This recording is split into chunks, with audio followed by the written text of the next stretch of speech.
in order to be a true believer, in order to be a child of God. The Holy Son of God was forsaken by His Father and then crushed under His own Father's punishment.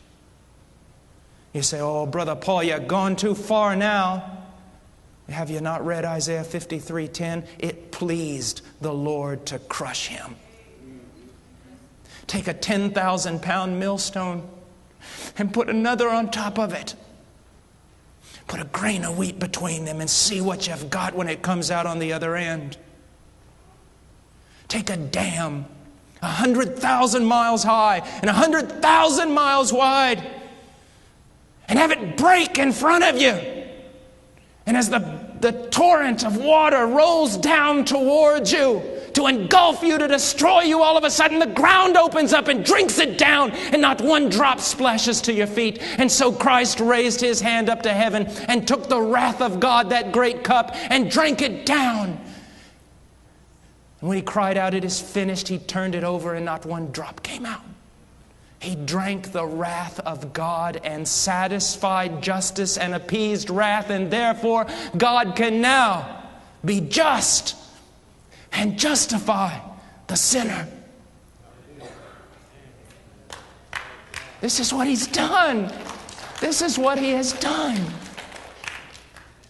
The Puritans spoke a lot about repentance, not only from sin, but repentance from good works.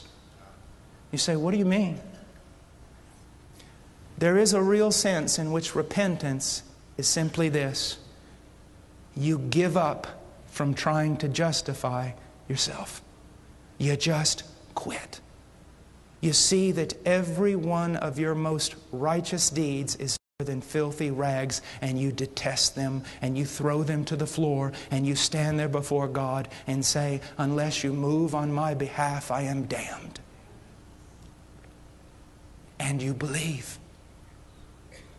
You believe. You trust. There is a deacon in my church back home. Little church in the middle of a cornfield.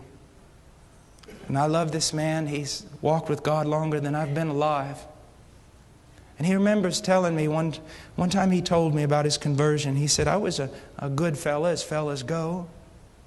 He said, but the preacher said something that morning and it stirred my heart, and I thought, what does it mean to believe? What does it mean to believe? He went up in his hayloft and he was just walking around. And he said he found himself finally with his toes hanging over the edge of the loft, just kind of standing there.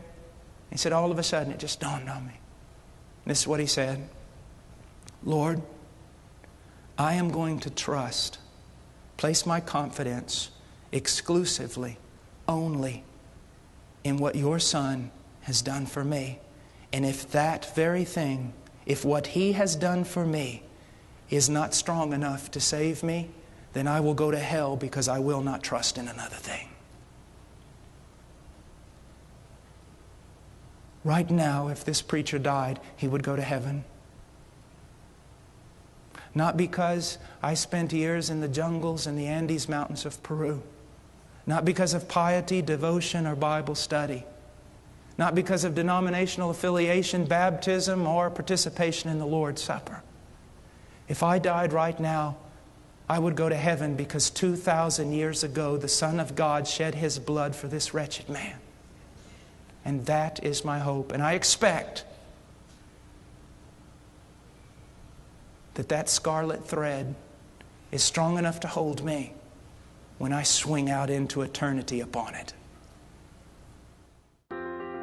Please visit our website at heartcrymissionary.com. There you will find information about the ministry, our purpose, beliefs and methodologies, and extensive information about the missionaries we are privileged to serve.